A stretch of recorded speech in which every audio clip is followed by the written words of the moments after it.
हुआ? मौत को इतना नजदीक देखने से पांव कांपने लगे। एसीपी आज तक अपनी मौत को अपनी हथेली पर लेकर ही चला है, समझे?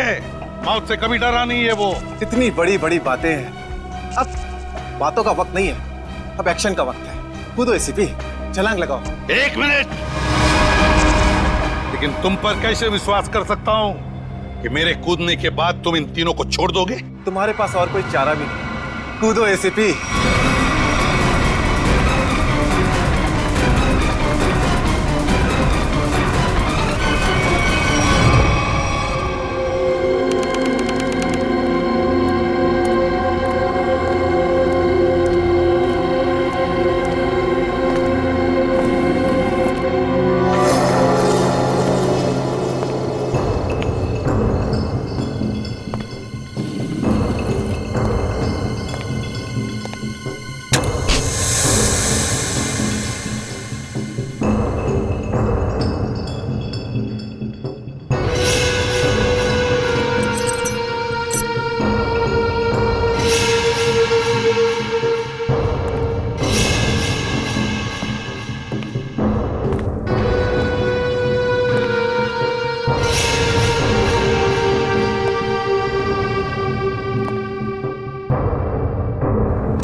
ये शो देखते वक्त तो पेट के दर्द की दवा साथ में रखनी चाहिए। हंसते हंसते पेट दर्द हो गया।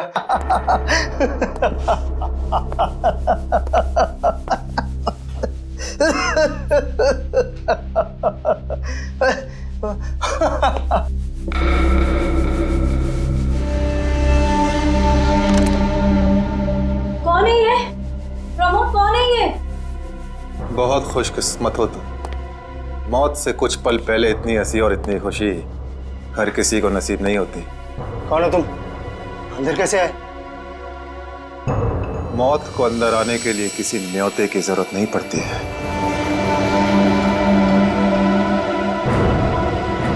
ये क्या कर रहे हो? मैंने क्या बिगाड़ा तुम्हारा? तो रुक जरा, पुलिस को। Happy birthday Tarika. Thank you Shreya. Thank you. Many happy returns of the day. Thank you Siddharth. बहुत खूबसूरत फूल है। श्रेया की चॉइस है। हाँ वो तो है, श्रेया की चॉइस तो कभी गलत हो ही नहीं सकती। हाय सिद्धार्थ। हेलो। हाय श्रेया। हाय पूर्वी। काफी देर कर दी आने में। थोड़ा ट्रैफिक मिल गया रास्ते में। अरे फ्रेडी सर, ये गपागप खा रहे हो? आप तो बोल रहे थे डाइटिंग कर रहे हो। डाइटिंग ही तो कर रहा हूँ। इसके पहले तो मैं 5-5 प्लेटें एक साथ खा जाता था। क्या बात कर रहे हो? हमारे प्लान पे तो पानी फिर गया अभिजीत। अरे ऐसे कैसे? कुछ ना कुछ तो करूंगा मैं। कैसे? हृदय, हाँ, उस कमरे में तुम्हारा कोई वेट कर रहा है। मेरा वेट कर रहा है? हाँ। कौन? तुम जाओ तो सही। अरे जाओ।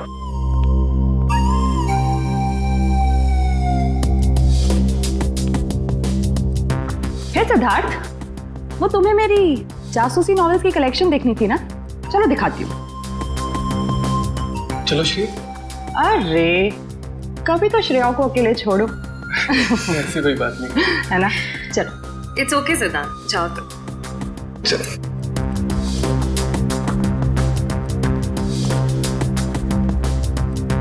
अरे श्रेया, तुम यहाँ? वहाँ कमरे में कोई तुम्हारा वेट कर रहा है।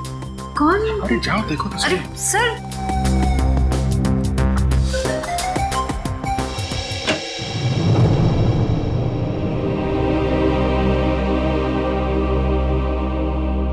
श्रेया, अच्छा किया तुम सिद्धार्थ को अपने साथ यहाँ ले आई। I am very sorry. उस दिन मैंने आपके साथ बहुत बुरा बिहेव किया था।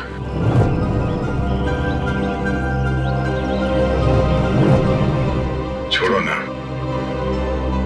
मैं भूल गया हूँ, तुम भी भूल जाओ। काश भूल पाना इतना आसान होता। जिंदगी कितनी सिंपल हो जाती है। श्रेया, ये यादें ही तो है जो उदास दिलों को जिंदगी जीने का हौसला देती है। अगर यादें ही ना हो तो जिंदगी कितनी बोरिंग हो जाएगी। तो क्या तुमने सिद्धार्थ से शादी करने का फैसला कर लिया? मेरा दिल कुछ और कह रहा है, दिमाग कुछ और। मैं जानता हूँ श्रेया, हमारे काम में हम दिल की नहीं दिमाग की सोचते हैं, मगर एक बार सीआईडी ऑफिसर ने एक आम लड़की की तरह सोचो, दिल का इस्तेमाल करो, उसकी आवाज सुनो। मेरे दिल में तो एक ही इंसान का नाम गूंजता रहता है और वो नाम है श्रेया। सिद्धार्थ। सिद्धार्थ प्लीज, सिद्धार्थ मेरी बात तो सुनो प्लीज। अब सुनने को बाकी क्या रह गया? पूरी हकीकत मैंने अपनी आंखों से देख ली है। तुम दया से प्यार करती हो ना?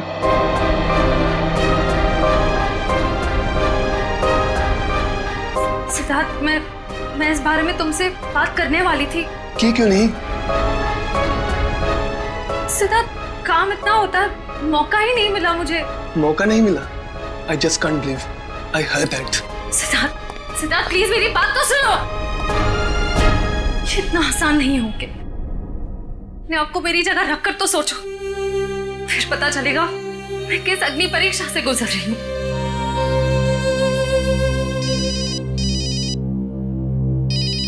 हेलो, कौन? सर, दोनों पति पत्नी थे, प्रमोद और शांति। सर, हमने कभी सपने में भी नहीं सोचा था कि हमारे होटल में ऐसा कुछ होगा।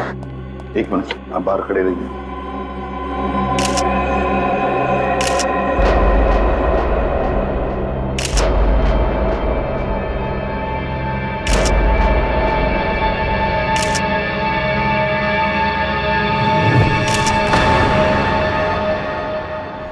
माय गॉड, दोनों की लाशें ऐसी इस अवस्था में। सर, इतने सारे केस सॉल्व किए लेकिन इस तरह का केस कभी नहीं देखा। सर, लगता है ये दोनों खूनी से विनती कर रहे थे कि वो इन्हें छोड़ दे, मगर खूनी ने जरा भी दया नहीं दिखाई। नहीं फ्रेडी, लगता है खूनी ने पहले इन दोनों को मारा और फिर यहाँ लाकर बिठा दिया, हाथ पैर बांध दिए। जिस तरह से इन दोनों को बिठाया कुर्सी में, लगता है खूनी हमसे कुछ कहना चाहता है। ये देखो, कम से कम 6-7 वार तो किए इस बेचारी पर। ऐसे इतनी बेरहमी से मारा है जैसे ये खूनी कोई सिर फिरा हो या फिर बदले की आग में ये सब किया है उसने। My God. सर, इस प्रमोद की पीठ पे भी वार किया गया है।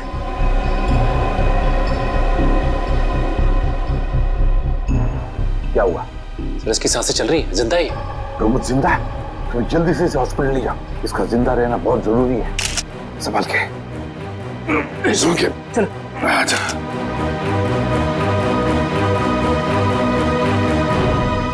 एक बात बताओ, ये खूनी अंदर आया कैसे? किसी ने देखा कैसे? नहीं सर, ये सब रात में हुआ सर, और रात के वक्त इसकी ड्यूटी रहती है सर, इससे पूछिए आप। कैसे हुआ ये सब? सर, कुछ देर के लिए मेरी आंख लग गई थी रिसेप्शन डेस्क के ऊपर। तुम्हें शर्म नहीं आती ये कहते हुए कि तुम्हारी आंख लगी थी ड्यूटी पर? Sorry sir. एक बात बताओ, ये दोनों प्रमोद और शांति कब से रह रहे तुम्हारी होटल में? सर, पिछले 6 दिनों से रह रहे थे और आगे भी 1 महीने रहने का प्लान था सर। क्यों, कुछ बताया इन्होंने? सर, प्रमोद जी की नई नौकरी लगी थी, नासिक से इस शहर में नए आए थे, उन्हें अपना घर नहीं मिला, इसीलिए होटल में रह रहे थे सर। ठीक है, जाओ। वंश, प्रमोद और शांति, इन दोनों की पूरी जानकारी चाहिए मुझे।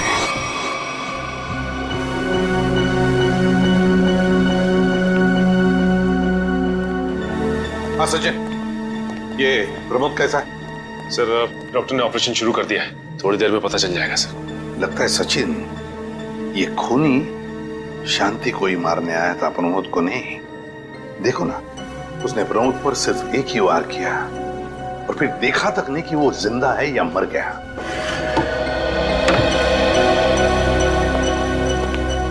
डॉक्टर साहब, कैसा है प्रमोद? हमने प्रमोद को बचा तो लिया है, मगर मगर क्या? वो कोमा में चले गए हैं। कोमा में? लेकिन डॉक्टर साहब, प्रमोद को होश तो आ जाएगा ना? हम तो अपनी तरफ से पूरी कोशिश करेंगे, मगर कुछ कहा नहीं जा सकता। Thank you. कुछ भी हो, प्रमोद होश में आना ही चाहिए। खूनी को सिर्फ प्रमोद ने ही देखा है। डॉक्टर साहब, शांति की लाश से कुछ पता चला? दया, मौत की वजह तो तुम लोगों को क्राइम स्पॉट पे ही पता चल गई होगी।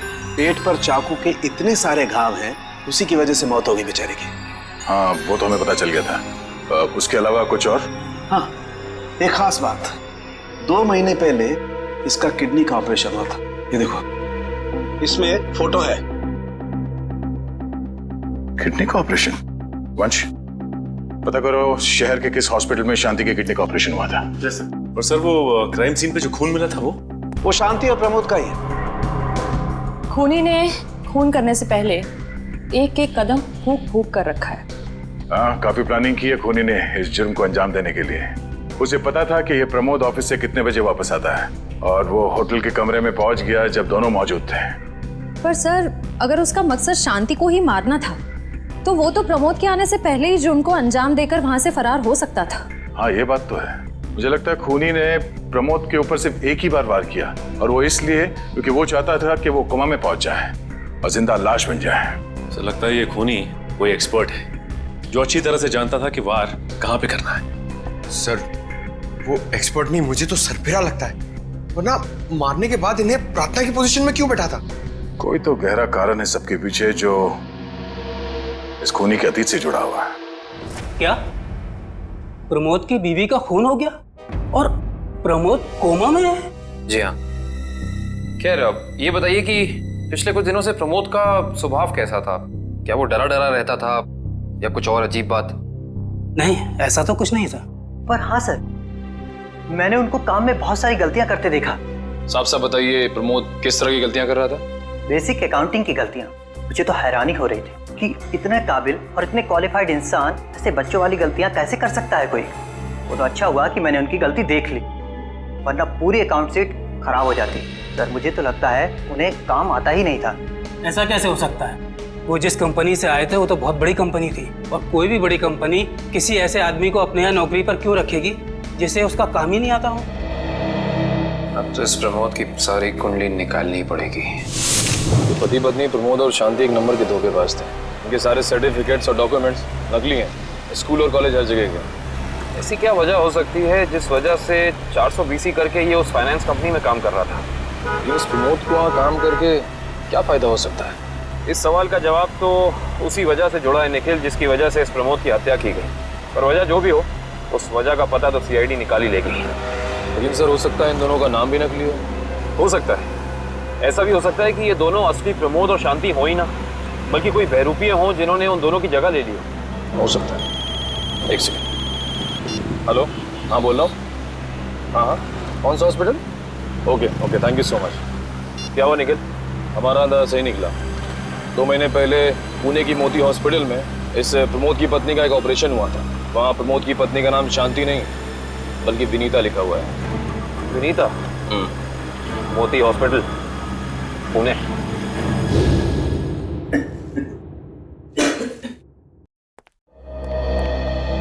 एक्सक्यूज मी, एक वक्त पे सिर्फ एक ही मरीज अंदर आएगा?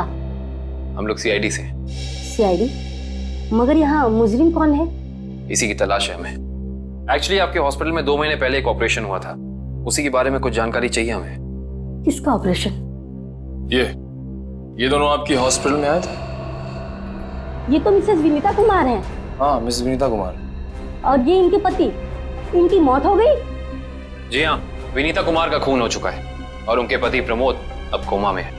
डॉक्टर, ये बताइए कि मिसेस विनीता कुमार ने किडनी का ऑपरेशन कराया था ना? जी हाँ। हम उसके मेडिकल रिपोर्ट्स देख सकते हैं? यहाँ पे तो पति का नाम त्रिलोक कुमार लिखा है। मतलब त्रिलोक बन गया प्रमोद और विनीता बन गई शांति। इस पेपर में उनके घर का एड्रेस लिखा हुआ है। चल के पता करें, शायद कुछ पता चल जाए। नहीं निखिल, कोई फायदा नहीं होगा। इनकी पहचानों की तरह इनका एड्रेस भी नकली होगा, देखना। हाँ, हमने इन्हें ऑपरेशन के कुछ रिपोर्ट्स कोरियर की थी, मगर वो कोरियर वापस आ गए थे। डॉक्टर, ये बताइए कि इन्होंने ऑपरेशन का पेमेंट कैश में की थी या चेक से या किसी कार्ड से? इंश्योरेंस के जरिए। इंश्योरेंस? उस इंश्योरेंस कंपनी के कोई कागजात, कोई डॉक्यूमेंट्स हैं आपके पास? हाँ, इसी फाइल में होंगे। गुड।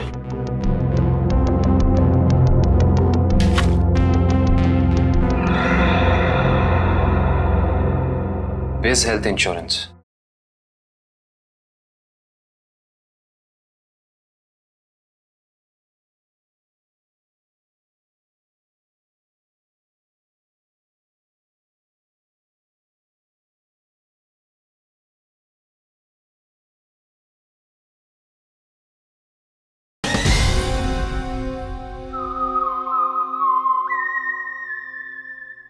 अंकित, सभी अकाउंट्स और सभी खाते अच्छी तरह से बंद हो जाने चाहिए। कल शाम 5 बजे तक ऑडिटर आ जाएगा। हो जाएगा सर। कभी सपने में भी नहीं सोचा था कि हमारी कंपनी का अंत इतना बुरा होगा। ये किस अंत की बात कर रहे हैं आप लोग? जरा विस्तार से समझाइए। अगर आप अपने पैसे वापस लेने आए हैं तो भूल जाइए, क्योंकि जब तक अदालत अपना फैसला नहीं सुना देती तब तक हम किसी के रुपए वापस नहीं कर पाएंगे। पैसे वापस लेने नहीं, इंसाफ करने आए हैं। हम लोग सीआईडी से हैं। ओह, तो हमारी शिकायत सीआईडी वालों तक भी पहुंच गई है। शिकायत? ऐसा क्या कर दिया आपकी इस कंपनी ने? हमारी कंपनी ने नहीं, उस त्रिलोक ने आसमान की तरफ प्रगति करती हुई हमारी कंपनी के नाम को रातों रात मिट्टी में मिला दिया और हमें दिवालिया कर दिया उसने। त्रिलोक? एक सेकंड, आप इस त्रिलोक की बात तो नहीं कर रहे? हाँ हाँ, यही तो है वो। पर इसे क्या हुआ? किसी ने इसकी जान लेने की कोशिश की है। फिलहाल ये कोमा में। ये तो होना ही था, इतने लोगों को जो धोखा दिया इसने। किस धोखे की बात कर रहे हैं? हमारी कंपनी के क्लाइंट्स को झूठे सपने दिखाकर कहा कि सबके पैसे एक ही महीने में 2 गुना कर दूंगा, पर सबके पैसे बटोरकर 9 तो 11 हो गया वो। और क्लाइंट हमारी कंपनी से पैसे वापस मांग रहे हैं। बैंकक्रप्ट हो गया। इतने सालों से कंपनी की बनी बनाई इज्जत मिट्टी में मिल गई। खोए हुए पैसे और खोई हुई इज्जत तो फिर से कमाई जा सकती है, पर खोई हुई जान तो वापस नहीं आ सकती ना। क्या त्रिलोक ने किसी की जान भी ली है? हाँ, हमारी कंपनी के सीईओ अनुज जी, जो कि सदमे को बर्दाश्त नहीं कर पाए और दिल का दौरा पड़ने से उनकी मौत हो गई। कहीं ये सारा हमला अनुज जी का कोई करीबी तो नहीं कर रहा है? अनुज जी की मौत का बदला लेने के लिए हो सकता है। अनुज जी के परिवार में कौन कौन है? उनकी पत्नी सुधा, जो कि अभी सदमे में है, और उनका बेटा विक्की। विक्की? इस विक्की का फोन नंबर दीजिए जरा। विक्की के फोन का सिग्नल यहीं आसपास बता रहा है। होगी। अच्छा, अभी भी मागाधीर रोड की तरफ मुड़ा है। मागाधीर?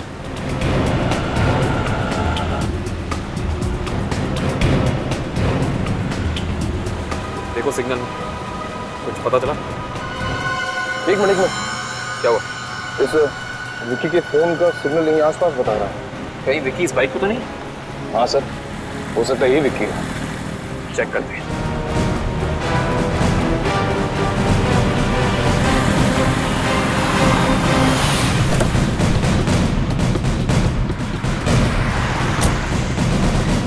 सुनो भाई साहब, तुम ही विक्की हो? हाँ, और ये क्या बदतमीजी है? तुम लोग मेरा नाम कैसे जानते हो? तुम्हारा नाम और तुम्हारे सारे कारनामों के बारे में जानते हैं हम। सीआईडी। सीआईडी? इस शहर में क्या कर रहा है? हा? कुछ काम था, और तुम लोग मेरा पीछा क्यों कर रहे हो? बकवास बंद कर। दो खून करके भाग रहा हो, कह रहा है सीआईडी पीछा क्यों कर रही है? मैंने कोई खून नहीं किया है। अच्छा, त्रिलोक और विनीता का खून नहीं किया तुमने? What? त्रिलोक और विनीता मर चुके हैं? ड्रामा बनकर अपना पूरा इतिहास है तेरा हमारे पास। उन दोनों ने तुमसे तुम्हारे पिता को छीना, उसका बदला लेने के लिए तुम यहाँ आए हो उनके पीछे। हाँ, मैं बदला लेने जरूर आया था, पर मैंने उनका खून नहीं किया। देख, सच बोल दे समझा, नहीं अपनी शक्ल नहीं पहचान पाएगा। मैं सच कह रहा हूँ। मैंने किसी तरह उनके बारे में पता किया। मैं उनके होटल भी गया था, मगर जैसे मैं उनके कमरे की तरफ जा रहा था, मैंने उनके कमरे में एक आदमी को जाते हुए देखा। कौन सा आदमी था वो? उसके चेहरे को ठीक से देख नहीं पाया मैं। तुम्हें जो भी याद है, जितना भी याद है, साफ साफ बताओ। कद लगभग 6 फीट, ओवरकोट पहना हुआ था उसने, और उसके बाल लंबे थे यहाँ तक। हाँ, और उसने एलिगेटर शूज पहने हुए थे। Alligator shoes? हेलो, एक और खून?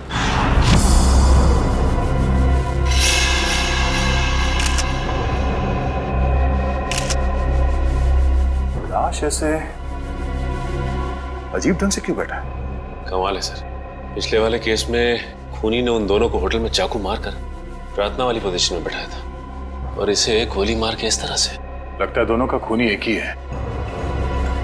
गोली सीधे माथे के बीचों बीच मारी है। अगर ये सीरियल किलर होता तो इसे भी चाकू से मारता सर, क्योंकि विनीता को उसने चाकू से मारा था, इसे तो गोली मारी। हाँ, मगर लाशों को ऐसे एक ही ढंग से बिठाना क्या दो अलग अलग खूनी करेंगे? मुझे लगता है दोनों का खूनी एक ही है। और जिस वक्त इस तिग्मांशु का खून हुआ, लगता है खाना खाने ही वाला था।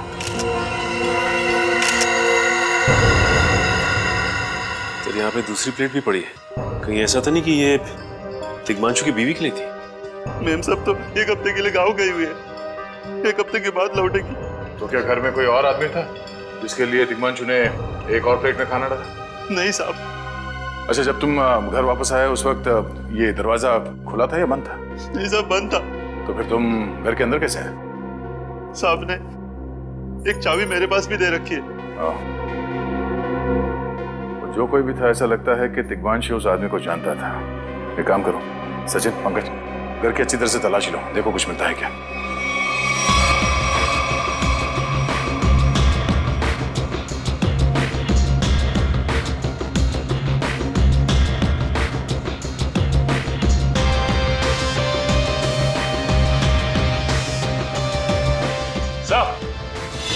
हाँ सचिन, सचिन, ये देखिए सर, यहाँ से शीशा निकाला गया है, चिटकनी खोली गई है, तो यहाँ से बाहर जाने का रास्ता भी है। मतलब कोई अंदर यहाँ इस खिड़की से आया था? बस, लेकिन इस घर में तो सेफ्टी अलार्म भी है सर। अगर यहाँ से कोई अंदर आया है तो सेफ्टी अलार्म बजना चाहिए था और सिक्योरिटी गार्ड को भी अंदर आना चाहिए था। अब इसका जवाब तो सिक्योरिटी गार्ड ही देगा।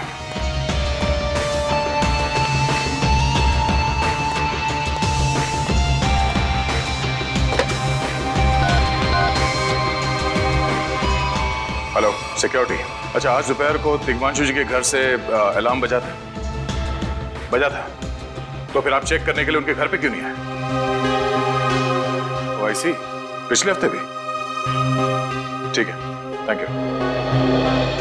क्या बोला सर ये सिक्योरिटी वाला? सिक्योरिटी का कहना है कि अलार्म बजा था और उन लोगों ने घर में फोन भी किया, तो तिग्मांशु जी ने कहा कि गलती से अलार्म बज गया, इसलिए वो लोग ऊपर नहीं आए। सर, हो सकता है तिग्मांशु ने मजबूरी में कहा, खूनी ने उसके सर पे गन तान दी हो।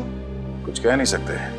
बात करते वक्त अगर थोड़ी सी भी टेंशन हो आवाज में तो ये सिक्योरिटी वाले तुरंत भाप लेते हैं। दरअसल पिछले हफ्ते भी तिग्मांशु के घर से अलार्म बजा था और जब सिक्योरिटी वालों ने फोन किया था तो तिग्मांशु ने यही कहा था कि गलती से बच गया। सर, ये खूनी काफी चालाक लगता है, खेल खेल रहा है। देखते हैं, जरा देखो इस घर में कुछ और मिलता है क्या। खूनी ने कोई ना कोई सुराग जरूर छोड़ा होगा, चेक करो।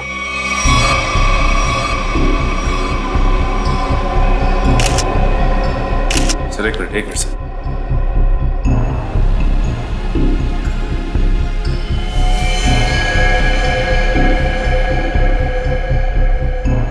ये देखिए सर, खून। खून यहाँ कैसे? कहीं खूनी का तो नहीं है खून? ये तो डॉक्टर सालों के ही बताएंगे। वो खून किसका है ये अभी पता चल जाएगा। तारिक आती होगी रिपोर्ट लेकर के। डॉक्टर साहब, इस तिग्मांशु के बारे में कुछ और पता चला? हाँ। वो कैसे? इसे गोली मारने से पहले बेहोश किया गया था। क्या? इसे बेहोश किया था?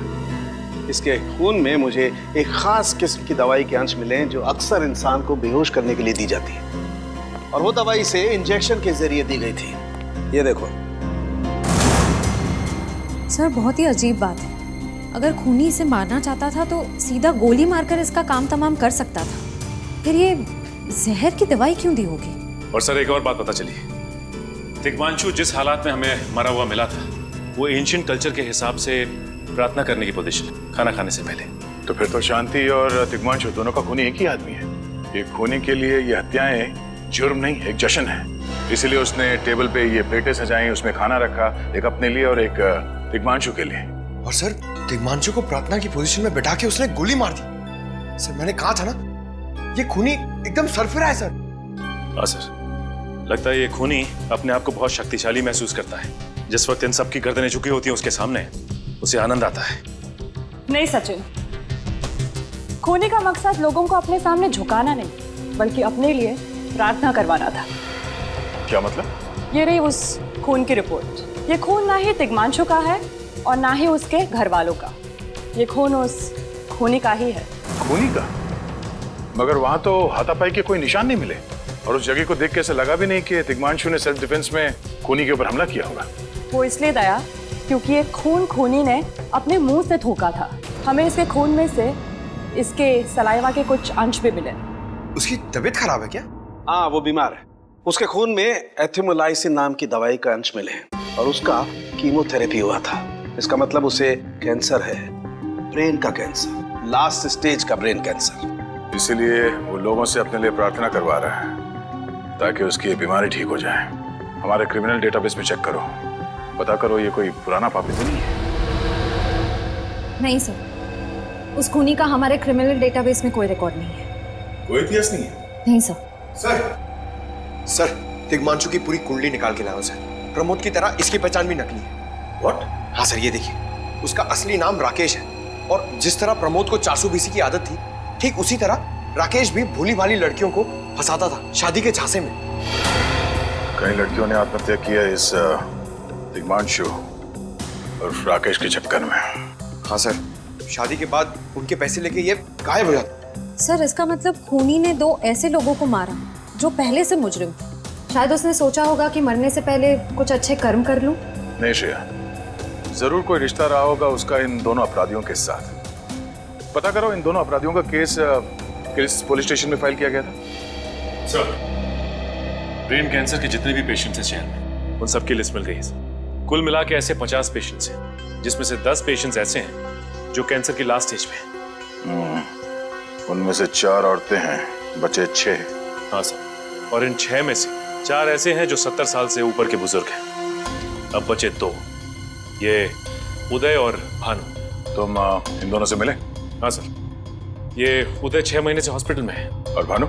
भानु सर 1 महीने से हैदराबाद में। ये कैसे हो सकता है सचिन?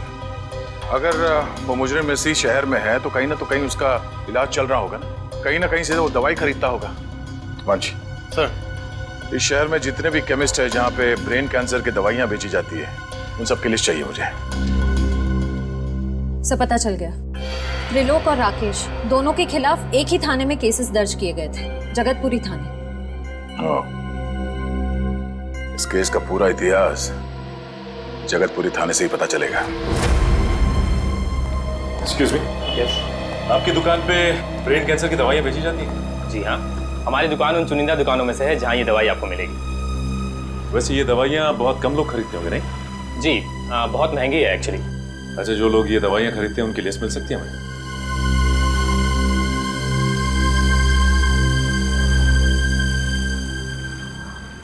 ये रही वो लिस्ट।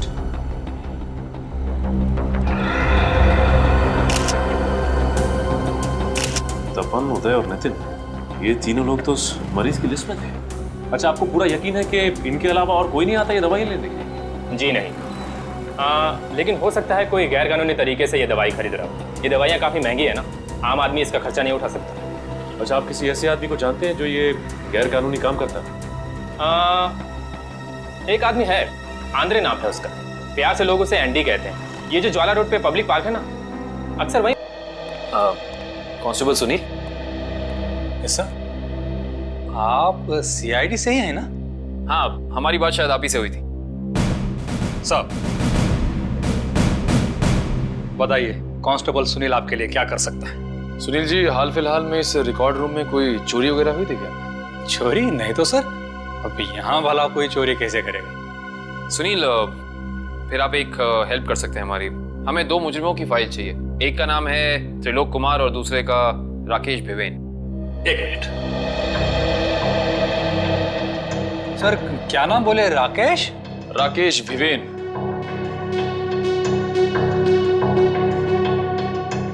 कमाल है, इसकी फाइल तो है नहीं यहाँ। अच्छा, वो दूसरा नाम क्या बोले? त्रिलोक कुमार। इसकी भी नहीं है? दोनों की फाइल्स नहीं? हाँ सर, लेकिन यहाँ पर चोरी की तो कोई घटना नहीं घटी। पता नहीं फाइलें गायब कैसे हो गई। सुनील, यहाँ याद करने की कोशिश करो, हाल ही में कोई दुर्घटना घटी थी क्या? पिछले महीने ऑफिस एरिया में आग लग गई थी, तो अच्छा हुआ फायर ब्रिगेड वाले जल्दी आ गए और हमारे रिकॉर्ड्स नष्ट नहीं हुए। जरूर ये आग भी जानबूझकर लगाई गई थी। आग लगने की वजह क्या थी? वो बताया गया कि मेन स्विच बोर्ड के अंदर शॉर्ट सर्किट हुआ था। कोई इलेक्ट्रिशियन भी आया था काम करने के लिए। जरूर वहीं छेड़छाड़ की गई है। उस इलेक्ट्रिशियन का कोई आता, कोई पता, कोई कांटेक्ट है? दूसरे कांस्टेबल के पास था, लेकिन वो तो रिटायर होकर गांव चले गए।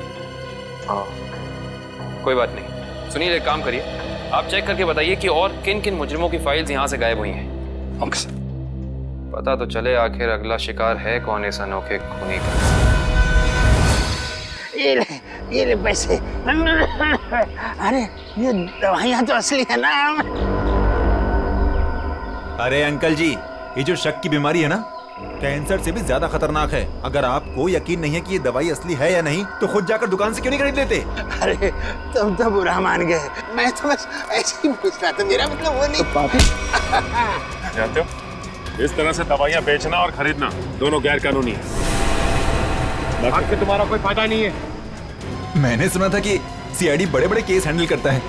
मैं तो छोटा मोटा चोर हूँ, जाने दो ना साहब। हाँ मिस्टर छोटे चोर, ये बताओ कि तुम्हारे पास से ये दवाइयाँ खरीदने के लिए कोई ऐसा आदमी आता जो 6 फीट लंबा था और लंबे लंबे बाल थे उसके, और वो एलिगेटर वाले शूज पहनता था? हाँ, वही जो आगे से नुकीला होता है। हाँ, आया था चिराग। आप लोग चिराग को ढूंढ रहे हो? हाँ। कहाँ मिलेगा ये चिराग?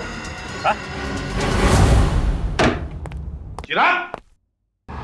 लगता है चिराग घर पर नहीं है। कमरे अच्छी तरह से चेक करो, देखो कुछ मिलता है क्या।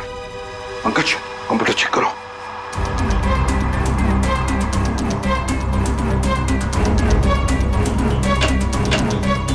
सर, ये देखिए, पूरी अलमारी गन्स और चाकू से भर रखी इस चिराग ने। My God. सर, हाँ, अंदर के कमरे में से ये खून से भरे हुए कपड़े मिले। पुलिस रिकॉर्ड रूम से फोन है। देखो। हेलो जी, कहिए। कौन? संदीप, स्वाधीन और हेमंत। ओके, ठीक। कौन है ना? सर, त्रिलोक और तिग्मांशु की तरह इन तीनों की फाइल भी चोरी हुई है पुलिस रिकॉर्ड रूम से। मतलब अभिजीत, अब ये चिराग इन तीनों में से किसी एक को मारने वाला है। सर एक सेकंड, ये देखिए सर, इस कंप्यूटर की फाइल में इन तीनों की फाइल है। सर ये तीनों भाई हैं और बदमाश भी हैं, और इन्होंने 3 खून किए हुए हैं सर। सर यहाँ पे 2 एड्रेस है, एक चीकूवाड़ी और एक चारकोप। चारकोप और चीकूवाड़ी। एक काम करते हैं अभिजीत, हम दोनों चीकूवाड़ी चलते हैं और तुम लोग तीनों भी चारकोप चले जाओ। Yes sir. हाँ सर।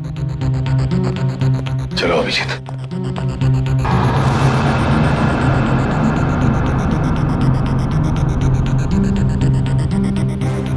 क्या हुआ सर?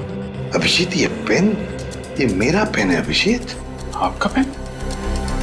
यहाँ पे कैसे सर?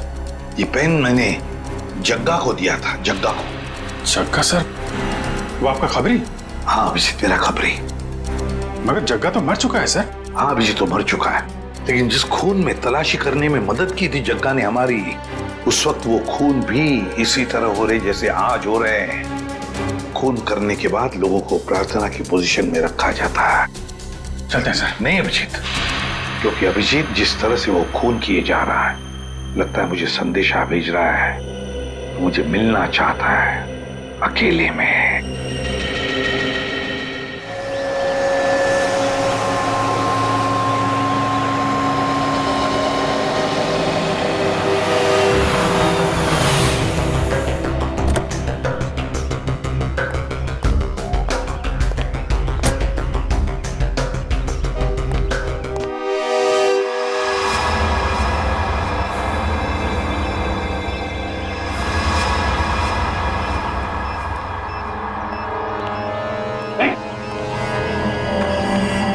प्लीज हमें बचा लीजिए, किसी तरह हमें मार डालेगा। घबराओ मत, मैं इसे भी प्रद्युम्न हूं, कुछ नहीं होने दूंगा तुम्हें। इनकी बातों को ज्यादा सीरियसली मत लेना, इन्हें तो झूठे वादे करने की आदत है, और इतनी बड़ी बड़ी बातें करने से पहले एसीपी जरा मेरा इंतजाम तो देख लो। बस रिमोट के इस बटन को दबाना है और ये तीनों हमेशा के लिए बूम धरती से गायब। क्यों कर रहे हो तुम ये? क्या गलत कर रहा हूँ? हाँ बोलो। पर ये तीनों तो वैसे भी कानून से भागे हुए अपराधी है ना, तो इन्हें मारकर क्या गलत कर रहा हूँ मैं? इन्हें सजा देने का हक तुम्हारा नहीं, सिर्फ कानून का हक ही है। बस यही तो प्रॉब्लम है, जब तक तुम कानून में हो कुछ नहीं हो सकता। क्या क्या चाहते हो तुम मुझसे? पहले अपनी ये गन मुझे दो एसीपी, मुझे अपनी गन दो, वरना मैं ये रिमोट दबा दूंगा। एसीपी मैं 3 तक गिनूंगा। 1 2 3। नहीं,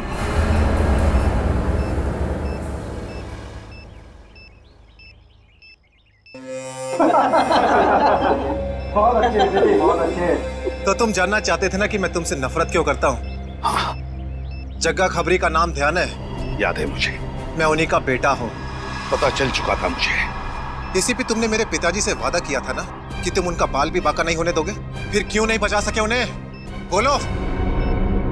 देखो चिराग, तुम्हारे पिताजी की मौत का बोझ आज भी मेरे दिल पर है। बंद करो ये तुम्हारा नाटक। उस वक्त कहाँ थे तुम जब मेरे पिताजी की मौत के बाद मैं और मेरी माँ दर दर की ठोकरें खा रही थी? खाने के पैसे तक नहीं थे हमारे पास। तो तुम मेरे पास चले आते, मैं कुछ मदद कर सकता था तुम्हारी। क्या कर लेते तुम? हाँ, सिवाय झूठे वादों के।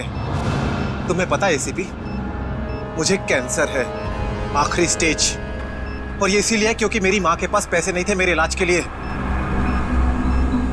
मैं तुम्हारा दुख समझ सकता हूँ चिराग, तुम्हारी तकलीफ समझ सकता हूँ, मगर इन तीनों ने क्या बिगाड़ा है तुम्हारा? तुम इन तीनों की जान बचाना चाहते हो? हाँ। तो तुम्हें अपनी बलि देनी होगी। क्या मतलब?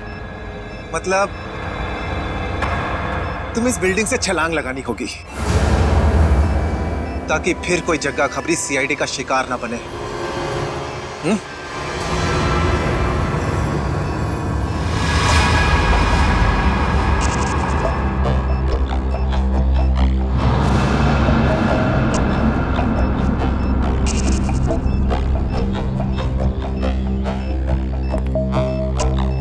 ठीक है, मंजूर है।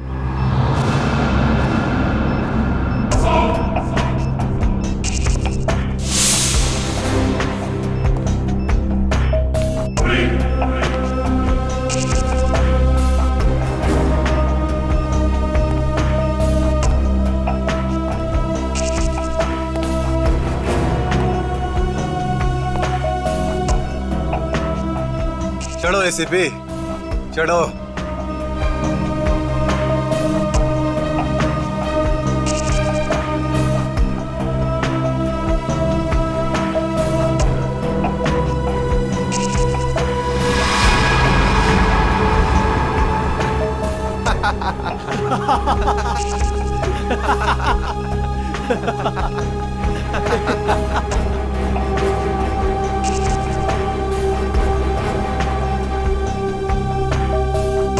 ऊपर जाकर मेरे पिताजी से माफी जरूर मांग लेना। क्या हुआ? मौत को इतना नजदीक देखने से पांव कांपने लगे? एसीपी आज तक अपनी मौत को अपनी हथेली पर लेकर ही चला है, समझे? मौत से कभी डरा नहीं है वो। इतनी बड़ी बड़ी बातें, अब बातों का वक्त नहीं है, अब एक्शन का वक्त है। कूदो एसीपी, छलांग लगाओ और अपनी ये बेहतरीन जिंदगी को अलविदा कह दो। चलो। 1 मिनट, मैं जरूर कूदूंगा, लेकिन तुम पर कैसे विश्वास कर सकता हूं कि मेरे कूदने के बाद तुम इन तीनों को छोड़ दोगे? तुम्हारे पास और कोई चारा भी नहीं है। कूदो एसीपी, वरना मैं इस रिमोट का बटन दबा दूंगा।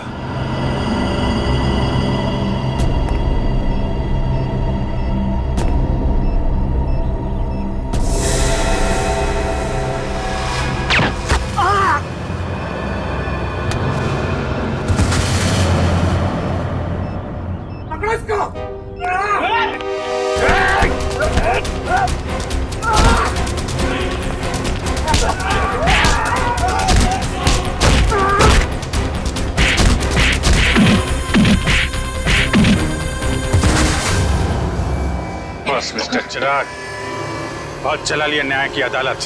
सीआईडी का काम सीआईडी को सौंप दो। फ्रेडी, पंकज, उन तीनों के शरीर से बॉम्ब हटा दो संभाल के। और तुम मेरे दोस्त, मेरा कबरी जग्गा के बेटे लगते ही नहीं। उस बेचारे ने तो अपनी जान कुर्बान की हमारी मदद करने में, कानून की मदद करने में। मगर तुम, लानत है तुम पर, जैसे घटिया काम करने निकले थे। दो खून किए तुमने। तुम्हें तो शायद फांसी ही होगी, फांसी।